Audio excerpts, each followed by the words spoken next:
Good evening. जैसा कि आज आप लोगों ने फिजिक्स का एग्ज़ाम दिया है और मुझे उम्मीद है आप लोगों ने काफ़ी बेहतर से एग्ज़ाम दिया होगा। और मैंने क्वेश्चन को भी देखा, मैक्सिमम क्वेश्चन लगभग कह सकते हैं मैक्सिमम से मैक्सिमम क्वेश्चन वही सारे आए हुए थे जो मैंने आप लोगों को क्लासरूम में भी बताया था और टेलीग्राम में भी कुछ क्वेश्चंस को पोस्ट किया था। उसी सारे टॉपिक से आया है। आज मैं आप लोगों को इस वीडियो के माध्यम से उस सारे ऑब्जेक्टिव क्वेश्चन का एक एनालिसिस करके आपको बताऊंगा किसका क्या सही आंसर है। तो वीडियो को देर ना करते हुए मैं इसको स्टार्ट करता हूं। चलिए आते हैं सबसे पहले क्वेश्चन पर। सबसे पहला क्वेश्चन है आप लोगों को दिया हुआ है, कह रहा पृथ्वी के पृष्ठ पर b का मान होता है, मतलब the value of b on the surface of the earth is. ये आपका परमानेंट मैग्नेट का जो चैप्टर है मैग्नेटिज्म एंड मैटर उससे दिया है। याद होगा उसमें आपने पढ़ा होगा अर्थ के सरफेस पर वैसा देखा जाए तो हर एक जगह डिफरेंट थोड़ा डिफरेंट डिफरेंट होता है। ऑन एवरेज देखा जाए तो आपका 0.3 से 0.6 गॉसेस तक ये होता है। और आप लोगों को ये भी पता है कि 1 टेस्ला में जो है वो आपका 10⁴ गॉसेस होता है। क्लासरूम में मैंने बताया था टेस्ला जो होता है आपका लार्जर यूनिट होता है। आपका ऑप्शन जो दिया है वो गॉस में नहीं दिया है, टेस्ला के रूप में दिया है। तो देखिए यहां से अगर हम 1 गॉस को लिखें तो 10⁻, कितना लिख सकते हैं, -4 टेस्ला, जो ऑलरेडी आप लोगों को पता है। मतलब इसको अगर हम अब लिखना चाहें तो ये 0.3 से 0.6 इंटू 10⁻⁻4 टेस्ला ले सकते हैं। तो आप ऑर्डर में देखिए ऑप्शन में 10⁴ होता तो भी आंसर ले सकते थे, बट वैसा नहीं है। तो इसको बताइए हम 3 ये आपका बीच में 2 दिया हुआ है माइनस नहीं, तो 3/10 से 6/10 लिख सकते हैं। मतलब इस पॉइंट को हटा देंगे तो यहां से लेकर 10⁻⁴, इस 10 को आप बाहर कर लीजिए तो 3 to 6 लिखेंगे और ये 10⁻⁴ बटा में 10 टेस्ला। तो ओवरऑल ये आपका 10⁻⁵ टेस्ला के ऑर्डर में आएगा। दैट मीन्स आपका राइट आंसर जो हो जाएगा वो राइट आंसर आपका हो जाएगा बी, ऑप्शन नंबर आपका डी दिया हुआ है। That means 10⁻⁵ Tesla. अब हम लोग आ जाते हैं क्वेश्चन नंबर 2 पर। वैसे मैंने जिस क्वेश्चन को सेलेक्ट किया है वो सारे क्वेश्चंस आपको इस वीडियो के डिस्क्रिप्शन में मैंने टेलीग्राम का लिंक दे दिया है, तो आप वहां से भी उसको ज्वाइन कर सकते हैं। तो सारे क्वेश्चन आपको वहां से मिल जाएंगे। आते हैं हम लोग अब नेक्स्ट क्वेश्चन पर, क्वेश्चन नंबर 2 पर। देखिए दिया हुआ है क्वेश्चन नंबर 2, कह रहा है धारावाही कुंडली का विद्युत चुंबकीय आघूर्ण होता है। Electromagnetic moment of current carrying coil is. याद होगा मैंने मैग्नेटिक मोमेंट के लिए बताया था म्यू बराबर NIA। यहाँ पर आप कैपिटल N भी यूज कर सकते हो। NIA ये मैंने बता रखा है आपको मैग्नेटिज्म चैप्टर में। याद होगा जहां पर N आपका नंबर ऑफ टर्न्स होता है, I इलेक्ट्रिक करंट होता है और A क्या होता है, area of loop. That means ये आपका वेक्टर भी होगा, एरिया वेक्टर। ये आपका ऑप्शन नंबर दिया हुआ सी में, यहाँ पर म्यू के बदले आपका यूज कर लिया है M, तो M बराबर NIA, जो कि आपका राइट आंसर हो जाएगा सी, इसमें ऑप्शन में दिया हुआ है। अब चलते हैं अगले क्वेश्चन के लिए। नेक्स्ट क्वेश्चन आपका दिया हुआ है गैल्वेनोमीटर से। गैल्वेनोमीटर में कह रहा है कि गैल्वेनोमीटर कांस्टेंट के लिए कौन सा सही है। तो देखिए याद होगा गैल्वेनोमीटर कांस्टेंट में मैंने बताया था NIAB बराबर आपका K फाई होता है। ये क्या होता है, ये होता है आपका टॉर्क। कौन सा टॉर्क, तो कॉइल पर जो आपका टॉर्क लगता है वो है। ये क्या है, रीस्टोरिंग टॉर्क है। तो यहां से बताइए आई अगर लेंगे तो क्या लिखेंगे, K फाई बटा NAB। अब यहां से ये जो K बटा NAB दिख रहा है, K बटा NAB, एक मिनट, K बटा NAB इंटू फाई, तो ये जो है यही है आपका गैल्वेनोमीटर कांस्टेंट। और आप यहां पर देखिए ये आपका गैल्वेनोमीटर कांस्टेंट हो जाएगा। तो ऑप्शन में आपका के ना यूज करके सी यूज किया हुआ है, तो डोंट वरी, ये जो सी बाय NAB है यही आपका होगा गैल्वेनोमीटर कांस्टेंट। और ये आपका ऑप्शन नंबर दिया हुआ है सी में, जहां पर सी को सॉरी ये आपका ऑप्शन नंबर ए में दिया हुआ है, ए में, यानी कि सी बटा NAB आपका डायरेक्ट दिया हुआ है। तो इस तरह से ऑप्शन नंबर ए सही हो जाएगा। नेक्स्ट चलते हैं क्वेश्चन नंबर 4 पर। तो क्वेश्चन नंबर 4 को देखिए क्या कह रहा है। क्वेश्चन नंबर 4 में कह रहा है resistance of ideal ammeter resistance of ideal ammeter मतलब आदर्श एमीटर का प्रतिरोध कितना होता है। ये मैंने आपको ऑलरेडी पिछले वीडियोस में कवर करा चुका हूं। ये आपका प्रीवियस क्वेश्चन ही है, याद होगा बताए थे हम गैल्वेनोमीटर से जब एमीटर में बदलते हैं तो एक निम्न प्रतिरोध लगाया जाता है गैल्वेनोमीटर के साथ, जिसको हम लोग संट कहते हैं। तो अभी आपने सुना निम्न प्रतिरोध। निम्न प्रतिरोध में समझ जब आदर्श लेना है तो निम्न कितना हो सकता है, तो कम से कम होते हो तो 0 हो सकता है। तो आदर्श एमीटर का प्रतिरोध आपका 0 होगा। राइट आंसर आपका 0 हो जाएगा, option number B. Question number 5 पे आते हैं। क्वेश्चन नंबर 5 कह रहा है चुंबकीय फ्लक्स का एसआई मात्रक। याद होगा डायरेक्ट मैंने आपको लिखवाया भी है, चुंबकीय फ्लक्स का एसआई मात्रक आपको वेबर हो जाता है, weber. That means option number A हो जाएगा। अगला क्वेश्चन कह रहा है लेंज का नियम किसके संरक्षण का परिणाम है। इलेक्ट्रोमैग्नेटिक इंडक्शन का इंपॉर्टेंट क्वेश्चन के रूप में मैंने बताया भी था। तो याद होगा लेंज का नियम आपका ऊर्जा के संरक्षण पे काम करता है, ऑप्शन नंबर सी हो जाएगा। नेक्स्ट है आपका प्रेरणिक प्रतिघात होता है, मतलब इंडक्टिव रिएक्टेंस। याद होगा कैपेसिटिव रिएक्टेंस एक्सी होता है, सी है तो कैपेसिटिव बोलते हैं इसको, और एक्सेल है तो इसको इंडक्टिव बोलते हैं। ये भी मैंने आपको पिछले वीडियोस में कवर करा चुका हूं। याद होगा एक्सेल बराबर आपका होता है ओमेगा एल, और ओमेगा को क्या लिखते हैं 2 पाई एफ इंटू एल हो जाएगा। तो ये आपका एक्सेल हो गया, जो कि आपका ऑप्शन में दिया हुआ है 2 pi F L, option number A सही हो जाएगा। ये एक्सी आपका कैपेसिटिव रिएक्टेंस है। याद होगा एक्सी बराबर होता है 1 बाय ओमेगा सी, बट हमें ये नहीं पूछा है, ये पूछा है, मतलब ये आपका ऑप्शन नंबर ए था। नेक्स्ट चलते हैं क्वेश्चन नंबर 8 पर। क्वेश्चन नंबर 8 कह रहा है निर्वात में परावैद्युतांक होता है परमिटिविटी ऑफ फ्री स्पेस। याद ही होगा कई बार आप न्यूमेरिकल्स भी बनाए हैं, 8.85 इंटू 10⁻⁻12, और यहाँ पर आपका यूनिट दिया है फैराड पर मीटर में। देखिए आप देख लीजिए C बराबर एक ये होता है 4πε0 R। तो यहाँ से ε0 का यानी यूनिट लिया है, कैपेसिटेंस का क्या होता है फैराड, और इसका क्या होता है मीटर, तो फैराड बाय मीटर यहाँ से लिया है। ऑप्शन नंबर आपका ए सही हो जाएगा। अगला क्वेश्चन क्या रहा है वैद्युत द्विध्रुव का एसआई मात्रक है, मतलब इलेक्ट्रिक डायपोल का एसआई मात्रक है, इलेक्ट्रिक डायपोल मोमेंट भी आप कह सकते हैं। याद होगा P बराबर होता है QD, Q के लिए क्या लिखेंगे कुलम्ब, D के लिए मीटर, तो मतलब क्या हो जाएगा कुलम्ब मीटर। आपका ऑप्शन नंबर बी सही हो जाएगा। अगला आते हैं हम लोग।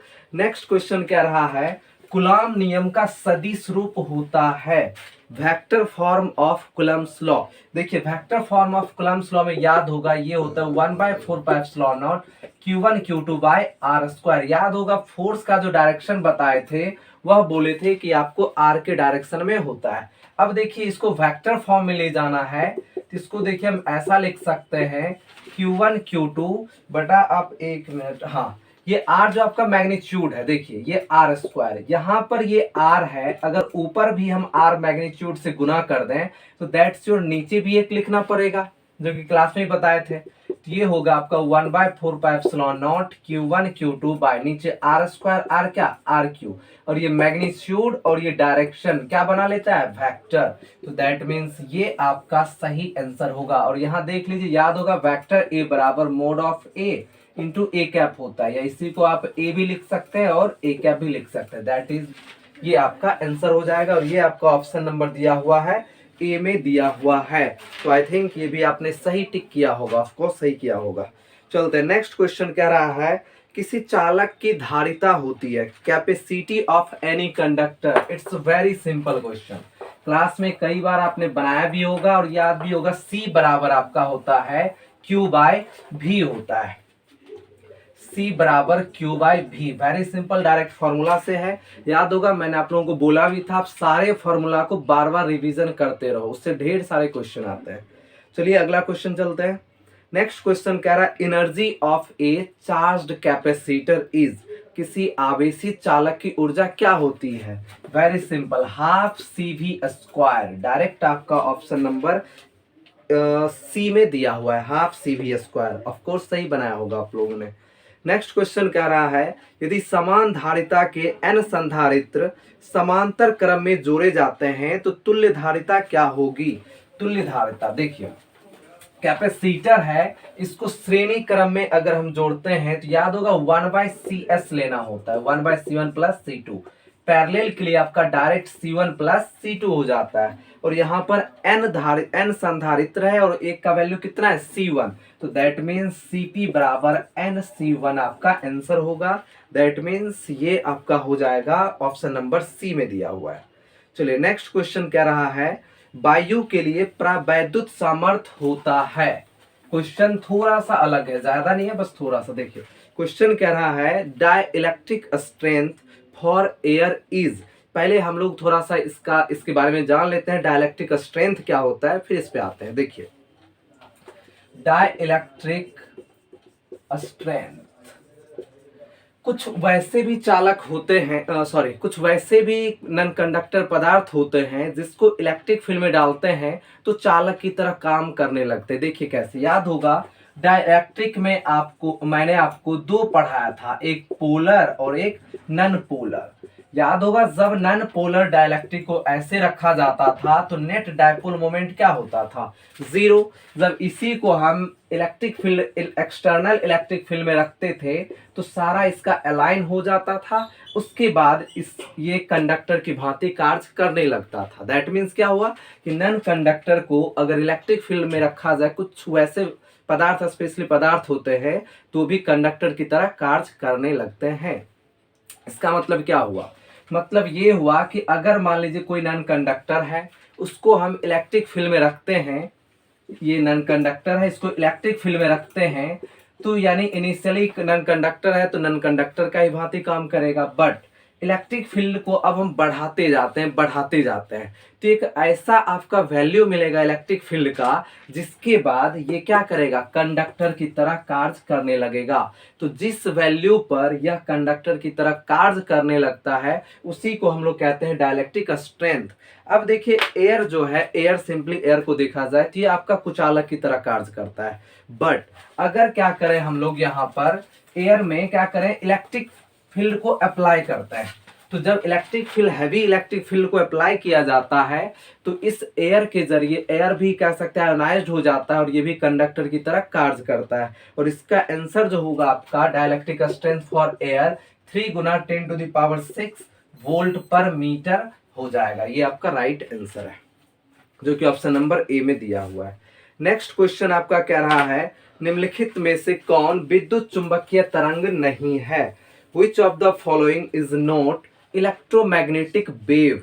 विद्युत चुंबकीय तरंग नहीं है। देखिए सिंपल सा आप लोगों ने एक बार में पिक आउट कर लिया होगा, ध्वनि तरंग दिया हुआ है तो डेफिनेटली ध्वनि साउंड वेव जो मैकेनिकल वेव है, मतलब मैकेनिकल वेव के प्रॉपर्टीज में भी मैंने बताया था, इसके गमन करने के लिए किसकी आवश्यकता होती है, माध्यम की, जबकि इलेक्ट्रोमैग्नेटिक वेव के लिए माध्यम की आवश्यकता नहीं होती है। तो यानी शेष जो है प्रकाश तरंग, एक्स किरण, अवरक्त किरण, तो ये सब आपका हो जाएगा कौन सा, इलेक्ट्रोमैग्नेटिक वेव। साउंड होगा मैकेनिकल वेव, यानी राइट आंसर आपका सी हो जाएगा। नेक्स्ट आते हैं क्वेश्चन नंबर 16 पर। क्वेश्चन नंबर 16 कह रहा है पारदर्शी माध्यम हीरा के लिए क्रांति कोण होता है। Critical angle for transparent medium diamond is. याद होगा क्रिटिकल एंगल, सबसे पहले देखिए इसका रिफ्रैक्टिव इंडेक्स, याद होगा रिफ्रैक्टिव इंडेक्स 2.42, ये दोनों अक्सर पूछा जाता है, तो इसी पे आप एक पॉइंट खिसका दीजिए। ये याद करने का लॉजिक बता रहा हूँ, बट एक्चुअल में जो होता है आपका 24.41 या 42 लिख सकते हैं। ये आपका हो जाता है डायमंड के लिए क्रिटिकल एंगल का वैल्यू, और रिफ्रैक्टिव इंडेक्स ये हो जाता है, तो यानी कि 24.41। ऑप्शन नंबर आपका डी हो जाएगा राइट आंसर। अगला क्वेश्चन कह रहा है फोटोन की ऊर्जा बराबर होता है, मतलब energy of photon is equal to, तो एनर्जी ऑफ फोटोन जो होता है आपका याद होगा एच बताए थे या एच बाय लैम्डा, दोनों लिख सकते हैं एनर्जी ऑफ फोटोन, जो कि आपका ऑप्शन नंबर ए में दिया हुआ है। अगला क्वेश्चन कह रहा है चुंबकीय क्षेत्र तीव्रता H बराबर होता है, मतलब मैग्नेटिज्म एंड मैटर में, ये मैंने आपको ऑलरेडी पढ़ा चुका हूँ। ये बताया था कि H जो होता है ये इंटेंसिटी ऑफ मैग्नेटाइजिंग फील्ड कह सकते, इंटेंसिटी ऑफ मैग्नेटाइजिंग फील्ड भी कह सकते हैं। मतलब किसी पदार्थ को जब हम लोग क्या करते हैं मैग्नेटाइज्ड होने के लिए मैग्नेटिक फील्ड में डालते हैं, और इसका डायरेक्ट मैंने आपको फॉर्मूला भी बताया है B naught by mu naught. B naught क्या है तो मैग्नेटाइजिंग फील्ड है, H क्या है इंटेंसिटी है, और म्यू क्या है परमिएबिलिटी ऑफ फ्री स्पेस है। दैट मीन्स ऑप्शन नंबर आपका ए सही हो जाएगा। अगला क्वेश्चन है आपका, निम्नलिखित में से कौन ऊंचाई ट्रांसफार्मर के लिए सही है? Which of the following is correct for a step up transformer? इसमें देखिए वोल्टेज आउटपुट से रिलेटेड दिया हुआ है। देखिए सबसे पहले याद होगा, मैंने बताया भी था, स्टेप अप ट्रांसफार्मर की बात हो रही है। स्टेप अप ट्रांसफार्मर में बताइए सेकेंडरी कॉइल ज्यादा होता है, प्राइमरी कॉइल कम होता है, जबकि स्टेप डाउन करते हैं तो प्राइमरी ज्यादा और सेकेंडरी कम। ये भी टॉपिक मैंने आपको पिछले वीडियोस में बता चुका हूं। तो NS ग्रेटर देन NP, यहां से आप याद रखने के लिए सिंपली देखिए, जब प्रूफ पढ़े होंगे तो ES बराबर था -NS d∅B/dt और EP प्राइमरी कॉइल का जो लिया गया था, तो EP इंटू d∅B/dt दोनों को डिवाइड करेंगे तो ES/EP बराबर NS/NP। यहां से बताइए NS को क्या लिख सकते हैं? ES greater than EP। EMF यही आपका वोल्टेज भी होगा, तो दैट मीन्स कह सकते हैं कि VS ग्रेटर देन VP हो जाएगा। दैट मीन्स ये आपका ऑप्शन नंबर दिया हुआ है C में। तो ऊंचाई ट्रांसफार्मर स्टेप अप के लिए VS greater than VP, sorry option number B है, VS greater than VP। Next question है आपका, दिष्ट धारा के लिए प्रेरणिक प्रतिघात क्या होता है? Inductive reactance for direct current is. देखिए आपका, इससे मैं आपको डायरेक्ट आंसर पहले बताता हूँ फिर एक्सप्लेनेशन। इसका आंसर आपका हो जाएगा 0। अब देखते हैं कि 0 क्यों होगा। देखिए इंडक्टिव रिएक्टेंस, कैपेसिटिव रिएक्टेंस, ये सारे आप पढ़े होंगे अल्टरनेटिंग करंट में। तो सिंपल सी बात है, अल्टरनेटिंग करंट में आप बताइए EMF जो रहता है ये भी अल्टरनेटिंग का रहता है, करंट रहता है ये भी अल्टरनेट वाला रहता है। मतलब ये हुआ कि इसमें जो है फ्लक्स में जो है चेंजिंग कंटिन्यूअसली आता रहता है, कंटिन्यूअसली आता है। किसमें? अल्टरनेटिंग सोर्स में। फ्लक्स जब कंटिन्यूअसली चेंज करता है तब ना EMF आता है, उसके बाद क्या आता है? करंट। बट जब डायरेक्ट करंट डालेंगे तो कोई फ्लक्स चेंज ही नहीं होगा। तो कैपेसिटिव हो या इंडक्टिव रिएक्टेंस, दोनों का वैल्यू आपका क्या हो जाएगा? 0 हो जाएगा। तो इंडक्टिव रिएक्टेंस पूछा था फॉर डायरेक्ट करंट, तो ये आपका 0 होगा। नेक्स्ट क्वेश्चन कह रहा है, धारावाही कुंडली का विद्युत चुंबकीय आघूर्ण। ऑलरेडी मैंने बता चुका हूं, म्यू बराबर NIA। दैट मीन्स ये 2 बार क्वेश्चन पूछ लिया है। तो म्यू बराबर आप NIA लिखेंगे, ऑप्शन नंबर ए, और ऑफ कोर्स ये वेक्टर फॉर्म में ही होगा।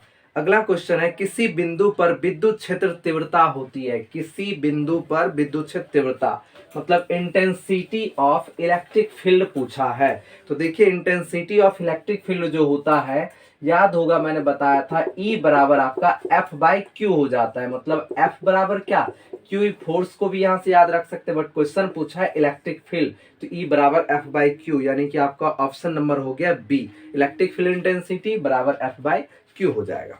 अगला कह रहा है कि आवेश का पृष्ठ घनत्व होता है। स्टार्टिंग मैंने बताया था डेंसिटी ऑफ चार्ज में, आवेश का सतह घनत्व मतलब सरफेस डेंसिटी ऑफ चार्ज। तो charge per unit area is called surface density of charge. Very simple question था, यानी सिग्मा बराबर आपका Q/A हो जाएगा, यानी कि ऑप्शन नंबर आपका ए में या दिया हुआ भी है। चलिए आगे चलते हैं हम लोग। नेक्स्ट क्वेश्चन आपका 24 नंबर हो जाएगा। 24 नंबर क्वेश्चन आपका ये कह रहा है कि गोलीय संधारित्र की धारिता होती है। गोलीय संधारित्र, तो C बराबर आपका होता है 4πε0 बटा 1/r1 - 1/r2। ये आपका गोलीय संधारित्र के लिए होता है। देखिए ये हो जाएगा, मतलब 2 इसमें लेते हैं, एक ये R1 मान लीजिए और ये क्या हो जाएगा? R2 हो जाएगा। तो यही आपका फॉर्मूला होता है। बट क्वेश्चन में आप देखिए, क्वेश्चन में आपका स्मॉल r और कैपिटल R दिया है। मान लीजिए R1 बराबर स्मॉल r और R2 बराबर क्या मान लेते हैं? कैपिटल R मान लेते हैं। तो यानी कि इसको अगर आप सॉल्व करेंगे इस टोटल को, तो C बराबर एलसीएम वाला पार्ट ऊपर जाएगा, मतलब 4πε0 R1 R2 बटा नीचे हो जाएगा R2 माइनस R1। तो दैट मीन्स इस तरह का ऑप्शन देखिए, 4πε0 एक स्मॉल r कैपिटल R बटा नीचे R माइनस R ले सकते हैं या capital R minus small r ले सकते हैं। ऑप्शन नंबर आपका ए इससे मैच हो रहा है, R minus R2। That means ये कह सकते हैं R2 को स्मॉल r लिया गया है और R1 को कैपिटल R।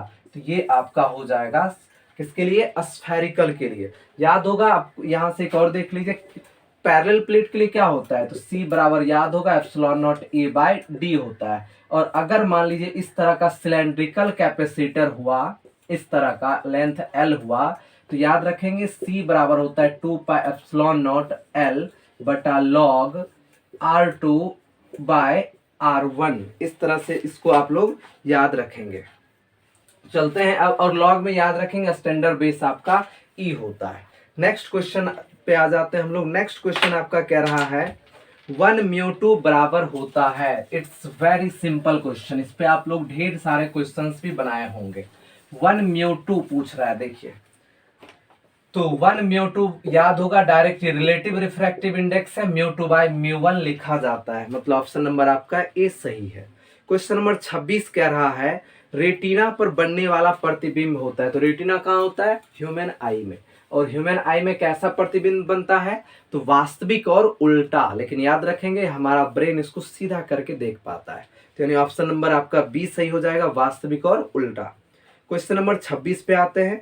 क्वेश्चन नंबर 26 कह रहा है खगोलीय दूरबीन की आवर्धन क्षमता होती है magnification power of astronomical telescope, ये भी मैं प्रीवियस वीडियो में कंप्लीट करा चुका हूँ, -FO बाय एफ ही होता है, -FO बाय एफ ही आपका आंसर हो जाएगा।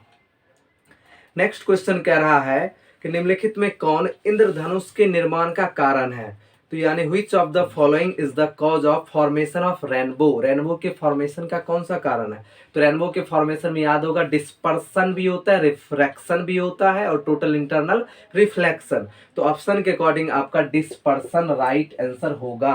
कहेंगे रिफ्रैक्शन क्यों नहीं होगा, तो सिंपल है, सिर्फ रिफ्रैक्शन हो और डिस्पर्सन ना हो तो अब ये रेनबो नहीं बनेगा।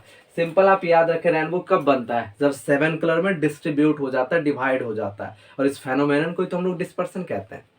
चलिए नेक्स्ट क्वेश्चन है आपका 29 नंबर, कह रहा है किसी छोटे चुंबक के लिए बी अक्षीय बराबर बी निरक्षीय, मतलब एक्सियल और इक्वेटोरियल का है। याद होगा बी एक्सियल जो होता है वह 2 गुना होता है बी इक्वेटोरियल का, मतलब याद होगा ये भी मैंने बताया था, ये मैग्नेट है, ये आपका एक्सियल पॉइंट होता है और ये इक्वेटोरियल होता है, और ये वाला पार्ट इसके 2 गुना होता है, मतलब बी एक्सियल बराबर आपका 2 गुना बी इक्वेटोरियल होगा। ऑप्शन नंबर जो है वो आपका बी हो जाएगा।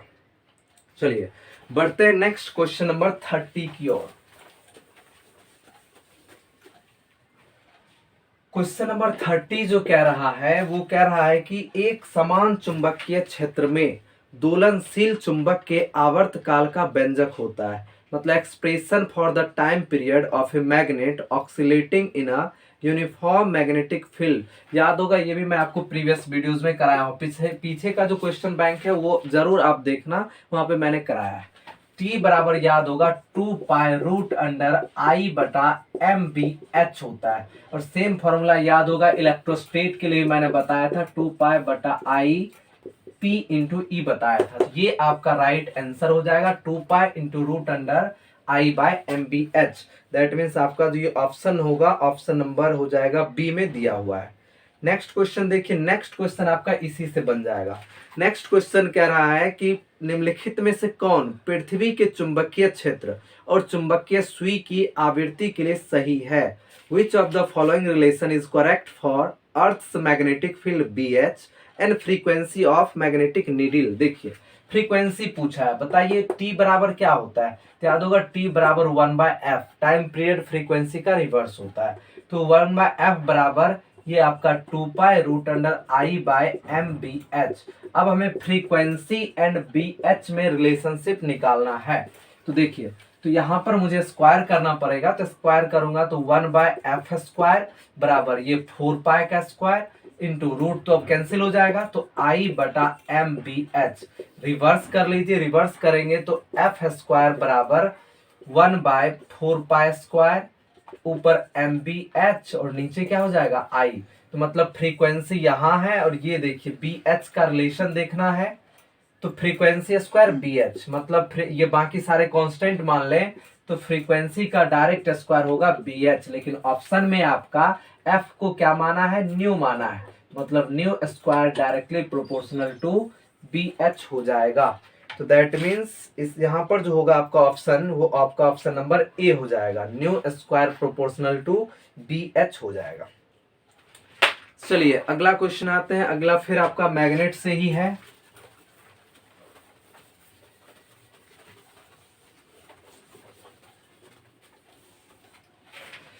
नेक्स्ट क्वेश्चन आपका कह रहा है निम्नलिखित में से कौन टेंजेंट नियम के लिए सही है? Which of the following is correct for tangent law? देखिए टेंजेंट लॉ के लिए कह रहा है, याद होगा मैंने मैग्नेट में बताया था कि ये बीई होता है और ये मैग्नेटिक मेरिडियन ये हॉरिजॉन्टल होता है और यह वर्टिकल होता है और ये क्या होता है, डिल होता है। तो अब बताइए यहां से अगर मान लीजिए इस तरह से अगर लिया जाए तो टेन थीटा टेन डिल लिया जाए तो टेन थीटा, या इसको ऑप्शन में के अकॉर्डिंग में चलता हूं, ऑप्शन में आपका थीटा लिया हुआ है, मान लीजिए ये थीटा, तो टेन थीटा बराबर क्या हो जाएगा, लंब बटा आधार, मतलब ये क्या बी भी, तो ये भी क्या हो जाएगा बी भी बटा में क्या बी एच। तो बताइए बी भी बराबर क्या B H tan theta.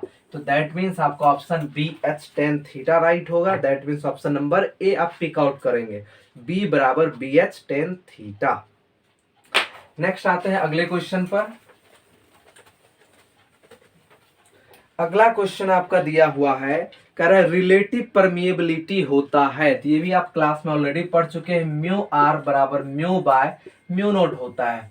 Mu क्या होता है, परमिएबिलिटी इन एनी मीडियम, और ये क्या होता है परमिएबिलिटी इन फ्री स्पेस होता है। तो दैट मीन्स म्यू आर बराबर म्यू बाय म्यू नोट। यहां से आप ये भी याद रखेंगे ई आर बराबर ई बाय ई नोट हो जाएगा, एप्सिलॉन नॉट परमिटिविटी, ये परमिएबिलिटी है और ये परमिटिविटी है। दैट मीन्स आपका राइट आंसर हो जाएगा option number A, mu R बराबर म्यू बाय म्यू नोट। अगला क्वेश्चन चलते हैं, कह रहा निम्नलिखित में से कौन सा संबंध सही है? अभी जो मैंने कुछ देर पहले आपको ये बी ई बराबर जो बताया था, B tan theta tangent law, उसी पर है। याद होगा मैंने यहां से बताया था बी ई बराबर होता है हॉरिजॉन्टल का स्क्वायर प्लस वर्टिकल का स्क्वायर, तो यानी कि बी ई स्क्वायर बराबर बी एच स्क्वायर और प्लस बी भी स्क्वायर। ये क्लास में भी आप लोग देखेंगे, ऑप्शन नंबर आपका ए सही हो जाएगा, बी स्क्वायर बराबर B H square plus B भी स्क्वायर। नेक्स्ट क्वेश्चन पे आ जाते हैं। नेक्स्ट कह रहा है निम्नलिखित में से कौन निर्वात में विद्युत चुंबकीय तरंग के चाल के लिए सही है? Which of the following is correct for speed of electromagnetic wave in vacuum? Direct आप लोगों को याद ही होगा, सी बराबर root under one by mu naught into epsilon naught होता है। क्लास में मैंने प्रूफ कर दिया, वैसे आपको करना हो तो आप म्यू नोट का वैल्यू पुट करोगे, एप्सिलॉन नॉट का वैल्यू पुट करोगे, तो ये आपको डायरेक्ट आंसर यहाँ पर दे देगा। तो ऑप्शन नंबर आपका हो जाएगा या बी हो जाएगा, ऑप्शन नंबर बी। चलिए अगला क्वेश्चन कर रहा है, क्वेश्चन नंबर 36 पे है हम लोग। निम्नलिखित में से कौन सा संबंध द्रव्यमान और ऊर्जा के लिए सही है? याद होगा आइंस्टीन के लॉ में ये आप पढ़े होंगे, ई बराबर एम सी स्क्वायर, तो इसमें कुछ बताना ही नहीं है, ऑप्शन नंबर आपका सी हो जाएगा।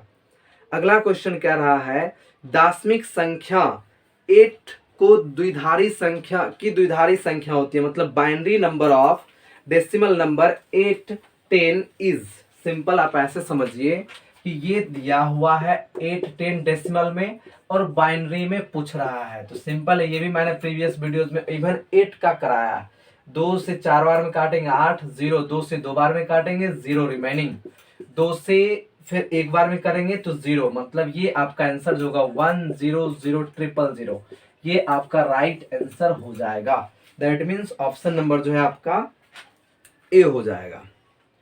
क्वेश्चन आप देख ही रहे हैं, इतने सिंपल आए हुए हैं कि मुझे लगता है आप लोगों ने पूरा अगर 70 में 70 भी कहता तो आप सारे बना सकते थे, और 35 ही बनाना था तो ऑफ कोर्स मुझे पूरा उम्मीद है आप लोग 35 में 35 क्वेश्चन जरूर लाएंगे। चलिए अगला आ जाते हैं। अगला क्वेश्चन आपका कह रहा है नेंड गेट का संकेत होता है। नेंड गेट याद होगा, देखिए मैंने बताया था ये जो पार्ट आपका ये मुड़ा हुआ कर्व रहेगा, ये वाला पार्ट इस तरह से मुड़ा हुआ पार्ट, तो ये आपका क्या होता है और गेट। इसी को आप प्लेन कर दीजिए तो ये आपका होता है एंड गेट। और याद होगा इस तरह का एक यहाँ पे 0 टाइप से रहे तो इसको क्या बोलते हैं, नॉट गेट। क्वेश्चन में अब ये भी बताए थे 0 अगर यहाँ पर लग जाए तो इसको हम लोग कहेंगे नैंड। यहाँ पर लग जाए तो नॉर, क्वेश्चन में आपका पूछा है NAND gate, that means NAND gate के लिए आपको यहाँ पर 1 लगाना था। मतलब ऑप्शन नंबर आपका दिया हुआ है डी में, नैंड गेट। सिंपल सा आप याद रखेंगे, इस तरह का कर्व रहा तो और सीधा प्लेन रहा तो ये आपका हो जाता है नैंड गेट, आगे 0 लगकर। हम लोग अब आते हैं अगले क्वेश्चन पर। अगला क्वेश्चन कह रहा है the relation between half life time and D के कॉन्स्टेंट। ये भी मैं क्लास में अच्छे से बता चुका हूं और आप लोग जानते भी है, इवन केमिस्ट्री में भी पढ़ा होगा। टी हाफ बराबर होता है 0.693 बाय लेमडा, मतलब टी हाफ बराबर 0.693 बाय लेमडा, ये होता है आपका हाफ लाइफ। अगला क्वेश्चन कह रहा है कि अल्फा कण के लिए सही है, तो मैंने आप लोगों को alpha beta and gamma ray के बारे में प्रॉपर डिफरेंस बता चुका हूं कि अल्फा रे क्या होता है, हीलियम का नाभिक होता है, हीलियम का नाभिक का सीरीज कह सकते हैं उसको, हीलियम आयन होता है। बीटा क्या होता है, इलेक्ट्रॉन का स्ट्रीम होता है। और गामा क्या होता है, तो इलेक्ट्रोमैग्नेटिक वेव। क्वेश्चन आपका था अल्फा कण के लिए, तो अल्फा कण जो होगा आपका हीलियम का नाभिक, ऑप्शन नंबर सी सही हो जाएगा। अगला क्वेश्चन कह रहा है यूरेनियम के लिए कौन सा सही है। 4 ऑप्शन देखिए, यूरेनियम विखंडन में याद होगा 92,238, और देखिए इसमें से दिया हुआ है हीलियम निकल रहा है। सिंपल है, आप इसमें ज्यादा दिमाग लगाना ही नहीं था। अगर मान लीजिए हीलियम निकला है, एक हीलियम का दिया हुआ है, हीलियम निकलता है तो हीलियम निकलता है मतलब क्या, एक अल्फा निकला, तो बताइए क्या रहेगा। आप कॉमन सेंस लगा सकते थे, बताए थे एक अल्फा के निकलने से, दैट मीन्स हीलियम 24, ये क्या अल्फा पार्टिकल निकलने से 2 क्या होगा इसमें घटेगा, मतलब ये 90, और ये क्या 4 घटेगा मतलब 234। लॉजिक से बना सकते थे। तो ये आपका आंसर सही हो जाएगा, और ये आपका ऑप्शन नंबर दिया हुआ है बी में। नेक्स्ट आते हैं, क्वेश्चन नंबर आपका हो जाएगा 42। कह रहा है बायोट सवार्ट लॉ का सदिश समीकरण क्या होगा। बायोट सवार्ट लॉ का देखिए, वेक्टर फॉर्म पूछा है बायोट सवार्ट लॉ का, याद होगा डीबी बराबर मैंने बताया था mu naught by 4 pi I D L sine theta by R square. एक ये आपको फॉर्म बताए थे, दूसरा फॉर्म बताए थे mu naught by 4 pi I D L sine theta I into यहाँ से into D L cross R बटा में आर क्यू, मैंने आपको बताया था इस तरह से। अब देखिए ये जो होता है, एक पिक्चर भी ड्रॉ कर लेते हैं, ये आपका कोई कंडक्टिंग वायर होता है, और यहाँ पर हम निकालते हैं कोई पॉइंट पी लेते हैं, यहाँ पर मैग्नेटिक फील्ड, और ये एंगल होता है, और ये जो होता है यहाँ से यहाँ तक ये आर होता है, और ये क्या था D L elementary current length, और ये जो डायरेक्शन है इसी को क्या लिख सकते हैं, आर कैप लिख सकते हैं, आर कैप का डायरेक्शन। तो अब देखिए इसको क्या करेंगे, आप ऑप्शन मैच करें तो ऐसा ऑप्शन आपको कोई भी नहीं दिया हुआ है, यानी कि यहाँ पर कैप दिया हुआ है। देखिए इसको बताइए, हम ऐसा लिख सकते हैं म्यू नोट बाय 4 पाई, आई को रहने देते हैं, डी एल क्रॉस, इस आर को क्या लिख सकते हैं, मैग्नीट्यूड ऑफ आर इंटू में आर कैप, ऐसा लिख सकते हैं कि नहीं। अभी आप स्टार्टिंग में देखें कि किसी भी वेक्टर ए को magnitude of vector A cap लिख सकते हैं, मतलब इसी को हम चाहे तो ए इंटू ए कैप लिख सकते हैं, ऐसा लिख सकते हैं। तो बताइए इसी आधार पर क्या हम इस वेक्टर आर को ऐसा नहीं लिख सकते हैं, आर इंटू आर कैप लिख सकते हैं। तो अब यहां से देखिए डीबी बराबर म्यू नोट बाय 4 पाई, ये जो आर है ये मैग्नीट्यूड ले रहे हैं, यहाँ पर जो आपको आर दिख रहा है ये मैग्नीट्यूड को आप स्केलर भी मान सकते हैं मैग्नीट्यूड। इसको अगर आप बाहर निकाल लें तो देखिए ये आपका यानी कि 1 मिनट, ये अगर हम बाहर निकालते तो ये आर हो जाएगा इंटू आई हो जाएगा, ये D L cross R cap बटा में क्या आर क्यू। तो यानी कि अब यहां से देखिए आपका हो जाएगा, इस आर से अगर इसको कैंसिल आउट करेंगे तो यानी कि 1 मिनट में एक स्टेप और ले लेता हूं, ये R cube, that means dB बराबर म्यू नोट बाय 4 पाई। अब देखिए ये I D L cross R cap बटा आर क्यू है और आर है, तो क्या हो जाएगा आर स्क्वायर, यही आपका हो जाएगा राइट आंसर। यहाँ पे बहुत सारे स्टूडेंट कंफ्यूज किए होंगे, यहाँ पर क्रॉस में दिया हुआ था, आर क्यू भी टिक किए होंगे, जो कि आपका ऑप्शन नंबर सी में दिया हुआ भी है, बट वो सही नहीं है। ऑप्शन नंबर ए आपका ये जो है ये सही होगा, आर कैप लगेगा तो यहाँ पर आर स्क्वायर ही रहेगा। तो इस बात का आप ख्याल रखेंगे। चलिए नेक्स्ट आते हैं हम लोग अगले टॉपिक पे अगले क्वेश्चन को ले लेते हैं। अगला क्वेश्चन जो है आपका वो दिया हुआ है फोकस दूरी से।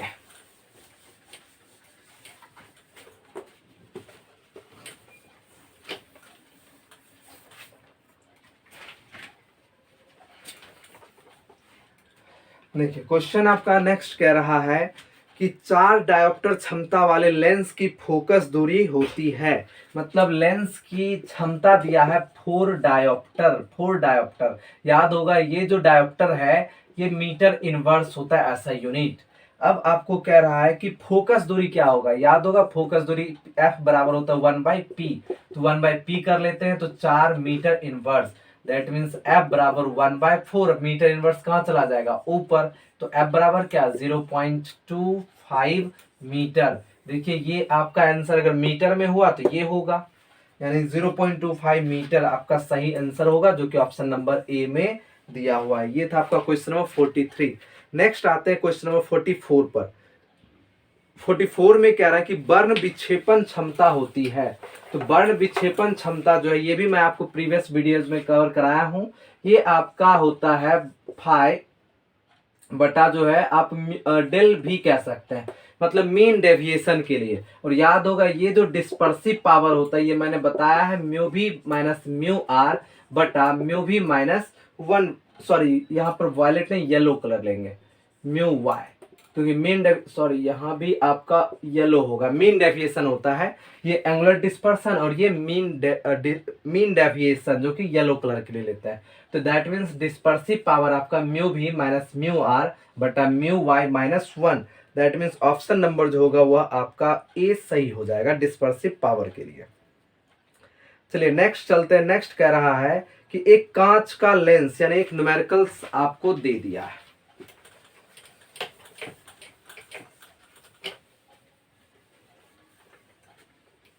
देखिए नेक्स्ट कह रहा है कि if the focal length of a glass lens mu बराबर 3/2 इन एयर।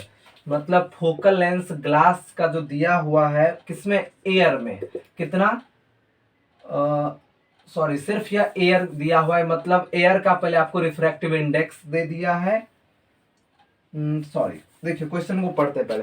क्वेश्चन कह रहा है कि यदि कांच के एक लेंस कि हवा में फोकस दूरी FA है तो पानी में फोकस दूरी कितना होगा। सिंपल है, आपको यहाँ पर देखिए ग्लास के लिए दिया हुआ है 3/2 और वाटर के लिए दिया हुआ है 4/3, और ये आपको एक्चुअल में होता भी है। याद होगा इस पे आप न्यूमेरिकल बनाए भी होंगे कि फोकल लेंथ इन वाटर जो होता है वह 4 गुना फोकल लेंथ इन एयर हो जाता है। दैट मीन्स ये डायरेक्ट आप न्यूमेरिकल पढ़े भी होंगे। ऑप्शन नंबर आपका डी सही हो जाएगा। वाटर में जो फोकल लेंथ होगा 4 गुना फोकल लेंथ इन एयर हो जाएगा। अगर आप इसे बनाना चाहें तो एक फॉर्मूला है ये वाला आप पढ़े भी होंगे, 1μ2 minus 1 into 1/r1 minus 1/r2। इस पे बना सकते हैं, इसका वैल्यू कुछ नहीं दिया, इसको हम लोग यूं ही रखेंगे, रेशियो निकालेंगे बन जाएगा। तो आंसर फिलहाल देख लीजिए, तो वाटर का 4 गुना F एयर हो जाएगा। नेक्स्ट क्वेश्चन हम लोग आते हैं।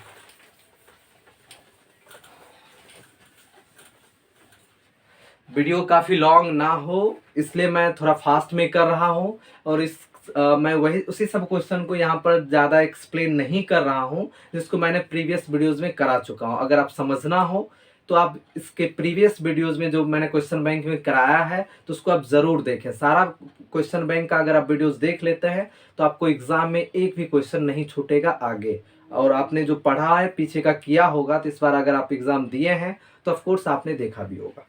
देखिए नेक्स्ट क्वेश्चन कह रहा है कि निम्नलिखित में से कौन सा संबंध परिकिरणित प्रकाश की तीव्रता और प्रकाश के तरंगदैर्घ्य के लिए सही है। स्कैटरिंग ऑफ लाइट, याद होगा रेलेज का स्कैटरिंग लाइट का थ्योरम भी बताए थे। स्कैटरिंग ऑफ लाइट या इंटेंसिटी ऑफ स्कैटरिंग लाइट जो होता है 1/λ4 के प्रोपोर्शनल होता है, डायरेक्ट क्लास में कराया गया है। तो I प्रोपोर्शनल 1/λ4 आपका राइट आंसर हो जाएगा। नेक्स्ट क्वेश्चन कह रहा है इलेक्ट्रॉन के आवेश के लिए सही है, तो आप सभी लोगों को पता है, जनरली याद भी रहता है 1.6 इंटू 10⁻⁻19 कूलम। ऑप्शन में थोड़ा लॉन्ग लिख दिया, मतलब 1 पॉइंट लिखा है 602, तो 1.602 10⁻⁻19 कूलम हो जाएगा। चलिए आगे का जो आपका क्वेश्चन दिया हुआ है वो दिया हुआ है आपका वर्क फंक्शन से, कि निम्नलिखित में कौन सोडियम का कार्ज फलन होता है, जो कि क्वेश्चन नंबर आपका 48 है। याद होगा सोडियम का जो कार्ज फलन होता है वह आपका, यानी कि आपको भी स्क्रीन पे अपीयर हो भी गया होगा, ये एनसीईआरटी से लिया गया है। इसका जो आपका आंसर होता है 2.75 volt electron volt, 2.75 electron volt होता है, जो कि आपका स्क्रीन पर अभी दिख भी रहा होगा। चलिए अब नेक्स्ट आ जाते हैं क्वेश्चन नंबर 49 पर।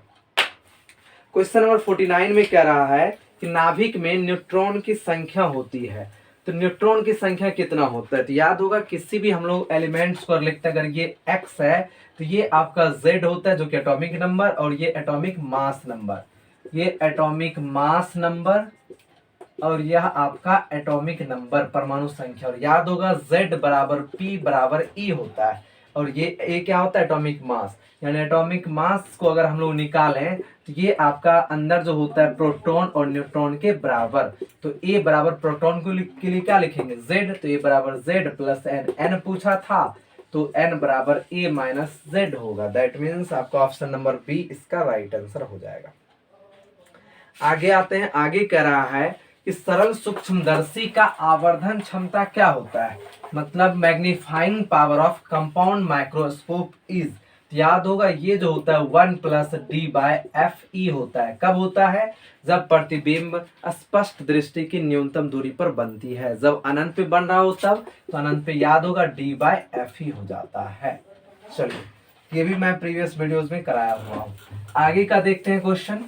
अगला क्वेश्चन आपको कह रहा है, नेक्स्ट क्वेश्चन आपको दिया हुआ है कि संपर्कित दो लेंसों की शक्ति होती है, मतलब दो लेंस को एक दूसरे के टच में रखते हैं, एक लेंस ये हो गया, एक लेंस ये हो गया, दोनों को कांटेक्ट में रखेंगे तो इसका क्या पूछ रहा है, शक्ति।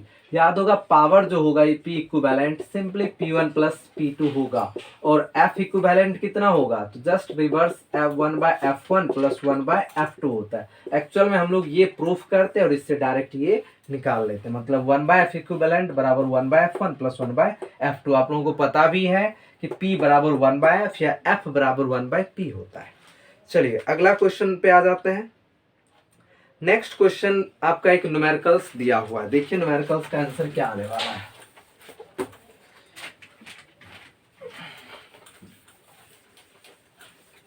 नेक्स्ट क्वेश्चन में दिया हुआ है म्यूजी बराबर 3/2, मतलब ग्लास के लिए कह सकते हैं, वाटर के लिए दिया हुआ है 4/3। तो पूछ रहा है W म्यूजी, मतलब इसको क्या लिखते हैं, म्यूजी बाय म्यू W। एक क्वेश्चन भी इस पर ऑब्जेक्टिव आया हुआ था, तो म्यूजी बाय म्यू W हो जाएगा। तो म्यूजी कितना 3/2, म्यू W कितना 4/3। तो देखिए इस वाला पार्ट को ये 2 नीचे जाएगा, 3 ऊपर जाएगा, 4 यानी कि 9 आपका 8 आंसर होगा, ऑप्शन नंबर सी हो जाएगा। चलिए आगे चलते हैं।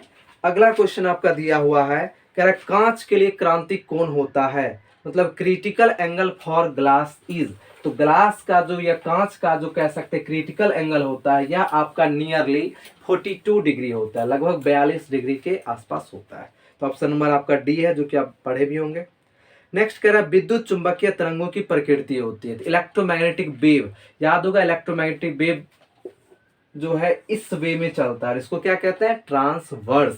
तो ट्रांसवर्स इसका आंसर राइट आंसर हो जाएगा। नेक्स्ट क्वेश्चन है प्रिज्म के पदार्थ के लिए अपवर्तनांक होता है, the refractive index of material of the prism is. तो देखिए म्यू बराबर ये हो जाता है आपका sine a plus del minimum by 2 into sine a/2 हो जाता है। ये आप क्लास में ऑलरेडी पढ़ चुके हैं। दैट मीन्स आपका ऑप्शन नंबर जो होगा इस तरह से मैच कौन सा कर रहा है, सॉरी मेरे में प्लस माइनस का नहीं दिख रहा है, तो आप चेक कर लेंगे। ये आपका म्यू बराबर sine a plus del minimum बटा साइन a/2 आपका आंसर जो होगा वो राइट आंसर होगा। चलिए नेक्स्ट चलते हैं। कह रहा है प्रकाशीय पथ बराबर होता है। ये आपका लगभग कह सकते हैं ये 17 या 18 में आया हुआ क्वेश्चन है। ऑप्टिकल पाथ, और ये ऑप्टिक्स चैप्टर का है जो कि याद भी होगा। ऑप्टिकल पाथ जो होता है ये आपका म्यू इंटू डी होता है, मतलब रिफ्रैक्टिव इंडेक्स, और ये क्या होता है, पाथ लेंथ होता है। दैट मीन्स आपका ऑप्शन नंबर ए सही है। अपवर्तनांक गुना पथ की लंबाई, refractive index Guna length of path, option number ए। अगला क्वेश्चन कह रहा है विद्युत तीव्रता का एसआई मात्रक होता है। विद्युत तीव्रता यानी देखिए अभी जस्ट आपने पढ़ा था ई बराबर क्या पढ़ा था, एफ बाई क्यू, इसी को ना विद्युत क्षेत्र तीव्रता या विद्युत तीव्रता कहते हैं। तो एसआई मात्रक पूछा है तो न्यूटन बट्टा कूलम्ब हो जाएगा, डायरेक्ट न्यूटन पर कूलम्ब। नेक्स्ट क्वेश्चन कह रहा है धारा घनत्व होता है, तो ये भी आप पढ़े ही होंगे। धारा घनत्व J बराबर आई बाय ए होता है, डायरेक्ट पढ़ते हैं ratio of I and A. Next question आपका दिया हुआ है, कह रहा है निम्नलिखित में से कौन सा सही है, जिसमें 4 ऑप्शन दिया हुआ है। वाट का मतलब 1 वाट कितना के बराबर होता है। तो देखिए 1 वाट को चेक कर लेते हैं कितना के बराबर है। देखिए P बराबर क्या होता है, W बाई टी। P क्या है, पावर, ये क्या है, वर्क, ये क्या है, टाइम। तो पावर का ऐसा यूनिट क्या लेते हैं, वाट, और वर्क का क्या लेते हैं, जूल, और टाइम का क्या लेते हैं, सेकेंड, एसआई में। तो दैट मीन्स जूल पर सेकेंड लिख सकते हैं। और इधर अगर हम लोग 1 वाट लगाते हैं तो इधर आपका 1 जूल पर सेकेंड हो जाएगा, जो कि आपका ऑप्शन नंबर दिया हुआ है, ए में ही दिया हुआ है। नीचे आगे का क्वेश्चन आपका कह रहा है नीला रंग के लिए कार्बन प्रतिरोध का कलर कोड होता है। कलर कोड पे मैंने एक ट्रिक्स आपको बताया भी था, बीबी रॉय इज गुड बॉय करके, इस तरह से। तो आप उस ट्रिक से भी, या एक और था बीबी रॉय ऑफ ग्रेट ब्रिटेन, जो कि मैंने आपको प्रॉपर टेलीग्राम लिंक में दे दिया था। उस ट्रिक के जरिए आप इसको निकालेंगे तो इसका colour code of carbon resistance के अंतर्गत ब्लू कलर का आपका 6 आंसर आएगा। That means option number D. Next question कह रहा है एम्पियर घंटा मात्रक है। एम्पियर घंटा, थोड़ा ध्यान से क्वेश्चन देखिए, थोड़ा सा घुमाया है। एम्पियर आवर, देखिए आवर एम्पियर का मतलब क्या हो जाता है, करंट, और आवर का मतलब टाइम का दिया हुआ है यूनिट। तो करंट इंटू टाइम। तो बताइए इलेक्ट्रिक चार्ज जो होता है, इलेक्ट्रिक चार्ज, विद्युत आवेश, डायरेक्ट फॉर्मूला ही लिखता हूं, Q, ये क्या होता है, IT तो होता है, I करंट है और T क्या है, टाइम। तो दैट मीन्स एम्पियर आवर जो यूनिट पूछा है वह आपका इलेक्ट्रिक चार्ज कह सकते हैं, या सिंपली चार्ज आवेश आप कह सकते हैं। ये आपका क्वेश्चन नंबर, अब हम लोग पहुंच गए 62 में। बहुत जल्द अब वीडियो एंड हो जाएगा। वैसे भी वीडियो का लेंथ ज़्यादा चला गया होगा, मैंने कोशिश किया काफ़ी कम से कम करूं, बट अगर आपको और ज़्यादा एक्सप्लेनेशन चाहिए तो आप पिछले वीडियोज़ को आप ज़रूर देख लीजिएगा, और जिसका लिंक मैं आपको डिस्क्रिप्शन में दे भी दिया हूं। चलिए अगला क्वेश्चन कह रहा है कि लॉरेंज बल के लिए कौन सा सही है। तो ये भी आपका पिछले साल का ही क्वेश्चन है। लॉरेंज फोर्स पूछा है, तो याद होगा लॉरेंज फोर्स कब मिलता है, जब इलेक्ट्रिक फील्ड और मैग्नेटिक फील्ड साथ साथ एग्जिस्ट करता है। तो दैट मीन्स ये आपका Q इंटू ई प्लस भी क्रॉस बी हो जाएगा, FL, Q into E plus भी क्रॉस बी हो जाएगा। अगला कह रहा है कि प्रत्यावर्ती धारा और परिपथ में यथार्थ माध्य शक्ति का व्यंजक होता है। Expression for real average power in an alternating current. तो एवरेज पावर पता होगा, ये आपका ERMS IRMS into cos phi, जहाँ की पावर फैक्टर होता है। ये आपका ऑप्शन सही है। दैट मीन्स ऑप्शन नंबर आपका डी हो जाएगा। नेक्स्ट क्वेश्चन कह रहा है पावर फैक्टर। ये जो पावर फैक्टर दिख रहा है इसी के बारे में, कि पावर फैक्टर बराबर होता है, मतलब power factor is equal to, याद होगा पावर फैक्टर में मैंने बताया था कॉस फाई, ये आपका RYZ के बराबर होता है। Cos phi is equal to RYZ आपका सही आंसर है। अगला क्वेश्चन आपका दिया है कि LR परिपथ में कलांतर होता है। Phase difference in LR circuit.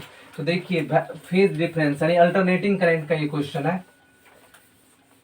देखिए याद होगा फेज डिफरेंस में मैंने बताया था फाई बराबर होता है tan inverse X C minus X L by R, ये जनरल है। अब देखिए आपको पूछ रहा है एल आर सर्किट, एल है तो एक्सएल होगा और आर है तो आर, दैट मीन्स फाई बराबर आप लिखेंगे टेन इनवर्स एक्स, तो है ही नहीं, तो दैट मीन्स सिर्फ होगा एक्सएल बटा में आर, यानी कि ऑप्शन नंबर आपका ये वाला सही होगा।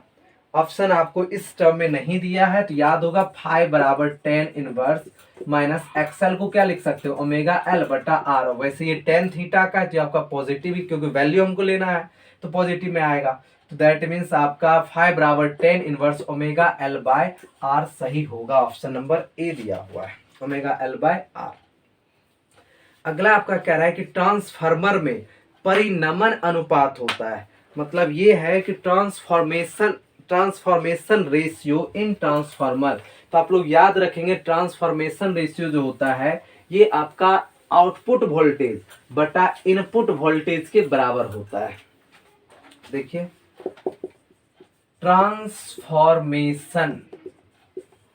ट्रांसफॉर्मेशन रेशियो बराबर आउटपुट वोल्टेज बटा input voltage, that means VO बटा VI।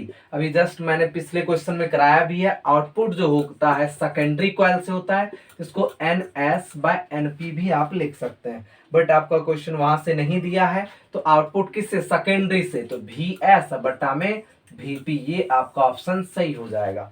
VS बटा VP ऑप्शन नंबर आपका ए में ही दिया हुआ है। चलिए अब ज्यादा क्वेश्चन भी नहीं बचा, अब नेक्स्ट चलते हैं 68 नंबर क्वेश्चन पे। 68 नंबर क्वेश्चन में देखिए आपको क्या कह रहा है। 68 नंबर क्वेश्चन में कह रहा है कि आरसी का रेशियो क्या होगा, आरसी का डायमेंशनल फॉर्मूला, आरसी का बीमीय सूत्र बताइए। आर क्या है, तो आर पता है, आर आपको है रेसिस्टेंस, और सी क्या है, सी है आपका कैपेसिटेंस। इसका पूछ रहा है कि बीमीय सूत्र डायमेंशनल फॉर्मूला बताइए। आर बराबर क्या होता है, V बाई आई, पहले से पता है। सी बराबर क्या होता है, सी बराबर होता है Q बाई भी, तो इसको हम यहां पर लिखते हैं तो V by I into Q by भी हो जाएगा। तो अब देखिए V से V कट गया, क्या बचा Q बाई आई। नेक्स्ट बताइए Q बराबर क्या होता है, IT होता है, मतलब इसको अब हम लोग लिखेंगे Q बराबर IT बटा में I से I कट गया, तो दैट मीन्स अब सीधा देखिए RC बराबर क्या बचा है, सिर्फ T बचा है। मतलब इसको मैं फ्रेश करके अगर लिखूं तो RC बराबर T है। अब T का डायमेंशन बताइए ओनली T, या तो आप ऐसे लिखें या इसी को M0 L0 और T लिख सकते हैं, मतलब ऑप्शन नंबर आपका हो जाएगा, कौन सा होगा, डी में दिया हुआ है, डी हो जाएगा। नेक्स्ट कह रहा है ध्रुव प्राबल्य का एसआई मात्रक, मतलब पोल स्ट्रेंथ, कई बार मैंने रिपीट भी किया था पिछले वीडियोस में, पोल स्ट्रेंथ आपका हो जाता है एम्पियर मीटर, जो कि मैं करवा चुका हूं। नेक्स्ट क्वेश्चन देखिए, लास्ट क्वेश्चन होगा इस वीडियो का, क्वेश्चन नंबर 70। तो क्वेश्चन नंबर 70 में जो है आपका दिया हो कह रहा है कि एक समान चुंबकीय क्षेत्र में चुंबक के विक्षेपण में किया गया कार्य होता है, मतलब work done in the deflection of a magnet in a uniform magnetic field. याद होगा ये मैंने आपको बताया था, U बराबर MB into cos theta 1 minus cos theta 2 होता है। अब यदि हम थीटा वन को अगर हम लोग कितना 0 मान लीजिए पुट करते हैं 0, और थीटा 2 को सिर्फ थीटा माने, तो ये आपका हो जाता है MB, ये हो जाता है cos 0 माइनस ये हो जाता है cos थीटा। तो U बराबर MB इंटू cos 0 का वैल्यू कितना 1, तो 1 minus cos theta, that means आपका ये ऑप्शन जो है, एक मिनट, ये आपका ऑप्शन दिया हुआ है MB into 1 minus cos theta, MB into 1 minus cos theta, यही आपका डिफ्लेक्शन में आता है।